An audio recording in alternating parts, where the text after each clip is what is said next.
ঈদের দিনের প্রথম করণীয় হলো যে ফজরের সালাত কায়েম করা, ফজরের সালাত কায়েম করা। কিন্তু আমরা দেখবেন অনেকে যে ঈদের কেনাকাটায় ব্যস্ততা কাটিয়ে সে ঈদের দিন সকালে ঈদের দিন ফজরের সালাত কায়েম করে না। আপনি বাজারে গেলে অনেক ব্যবসায়ীকে দেখতে পাবেন যে তারা কি করে, তারা ঈদের বেচাকেনা করতে করতে করতে রাত্রি 11টা-12টা পর্যন্ত তারা বেচাকেনা করে তারা কি ফজরের সালাত কায়েম করে না, যেটি তার জন্য ফরজ করা হয়েছে, যেটি তার জন্য ফরজ করা হয়েছে। আল্লাহ সুবহানাহু ওয়া তাআলা ফরজ করেছেন 5 ওয়াক্ত সালাত, সেই সালাত সে ত্যাগ করে সেই মাল বিক্রি করার জন্য দুনিয়ায় ব্যস্ততা কাটাচ্ছে। তারপর ঈদের দিন সকালবেলা ঈদের সালাত কায়েম করতে যাচ্ছে।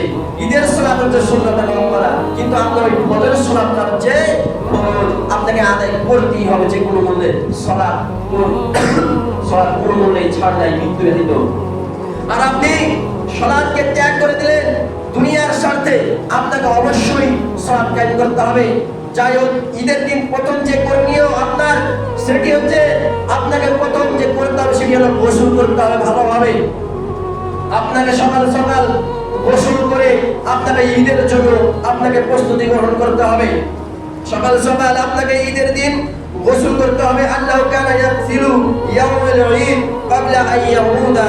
নবী করিম সাল্লাল্লাহু আলাইহি ওয়াসাল্লাম বলেন যে সকাল সকাল তোমরা ঈদুল আযহা এবং ঈদুল ফিতরে একটু দেরি করে পড়ো এবং ঈদুল আযহা একটু তাড়াতাড়ি করে পড়ো।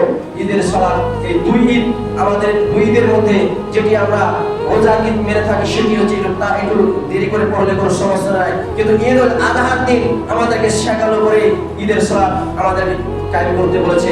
অর্থাৎ সকাল সকাল গোসল করে আমাদেরকে ঈদের জন্য প্রস্তুতি গ্রহণ করতে হবে। তারপরে সুন্দর বা উত্তম পোশাক, ইয়ালবিসু শাইবান, আমাদেরকে সুন্দর পোশাক পরিধান করে ঈদের জন্য আমাদের প্রস্তুতি গ্রহণ করতে হবে।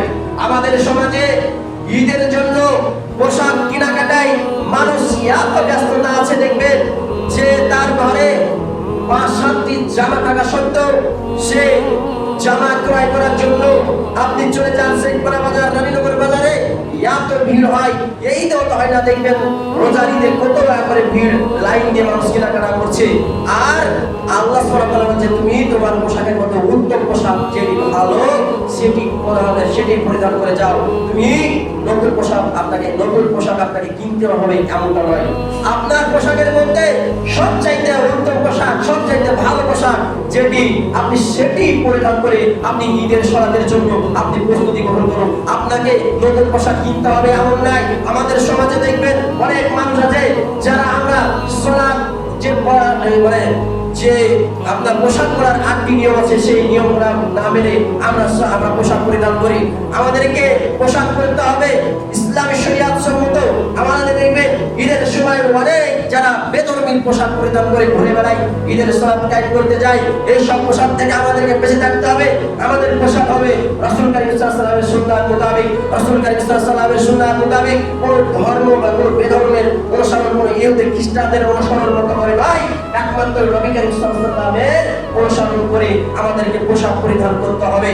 কোন বেজাতীয় সংস্কৃতিকে অনুসরণ করা যাবে না। তারপরে আমাদেরকে সুগন্ধি ব্যবহার করতে হবে ঈদের দিন।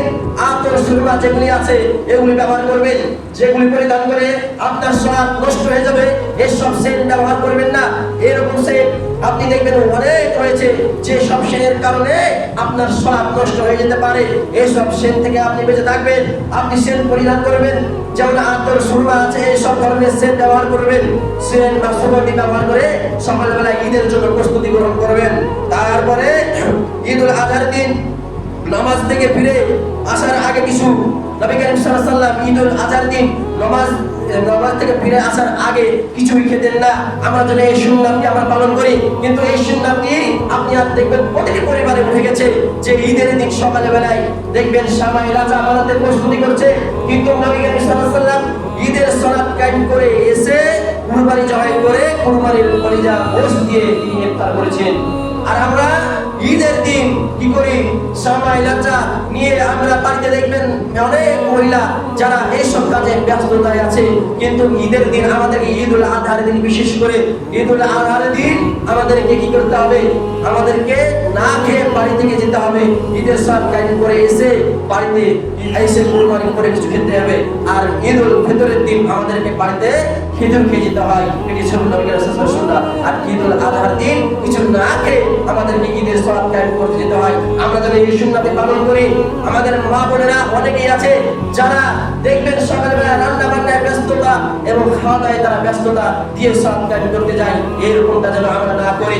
তারপরে আমরা যেন ঈদের দিন আমরা তাকবীর পাঠ করি বেশি বেশি করে, আমরা যেন সকলেই তাকবীর পাঠ করি। নবী করিম সাল্লাল্লাহু আলাইহি ওয়াসাল্লামের আদর্শ বা নবী করিম সাল্লাল্লাহু আলাইহি ওয়াসাল্লামের সুন্নাত কেমন জানেন? নবী করিম সাল্লাল্লাহু আলাইহি ওয়াসাল্লাম তিনার চাচাতো ভাই, তিনার আত্মীয় স্বজনকে নিয়ে তিনি রাস্তায় ঈদের সালাত যখন বের হতে পড়তে সাথে সাথে সবাই তাকবীরের ধ্বনি দিতে দিতে তারা তাকবীর পড়তে পড়তে তারা বের হয়ে ঈদের সালাত কায়েম করতে যেতেন। এরকম ভাবে আমাদেরকে তাকবীর পাঠ করতে হবে। আল্লাহু আকবার, আল্লাহু আকবার, লা ইলাহা ইল্লাল্লাহ, আল্লাহু আকবার, আল্লাহু আকবার, ওয়ালিল্লাহিল হামদ। এই বলে তাকবীর পাঠ করতে করতে আমাদেরকে ঈদের সালাত কায়েম করে যেতে হবে। আপনি 10 জিলহিজ্জা থেকে 13 জিলহিজ্জা পর্যন্ত যেগুলি আপনাকে এই 3 দিন আপনাকে খাওয়া দাওয়ার জন্য আপনার এই 3 দিন খাওয়া দাওয়া করবেন তৃপ্তি সহকারে এবং এই তাকবীর পাঠ করবেন, আল্লাহ সুবহানাহু ওয়া তাআলা শুকরিয়া জ্ঞাপন করবেন।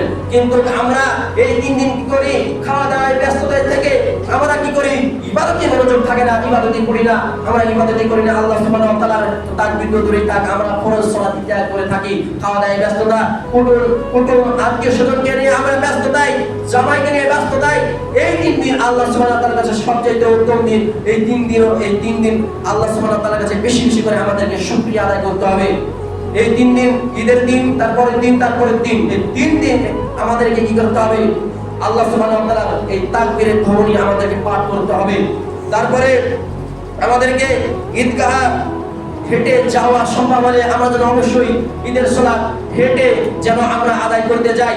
অনেকেই গাড়ি ঘোড়ায় চলে যায়, কিন্তু সম্ভব হলে যদি আপনার সম্ভব হয় যে ঈদের সালাত আপনার হেঁটে যাওয়ার সম্ভব আছে, আপনি অবশ্যই ঈদের সালাত হেঁটে পড়তে যাবেন, পায়ে হেঁটে সালাত কায়েম করতে যাবেন ঈদের সালাত।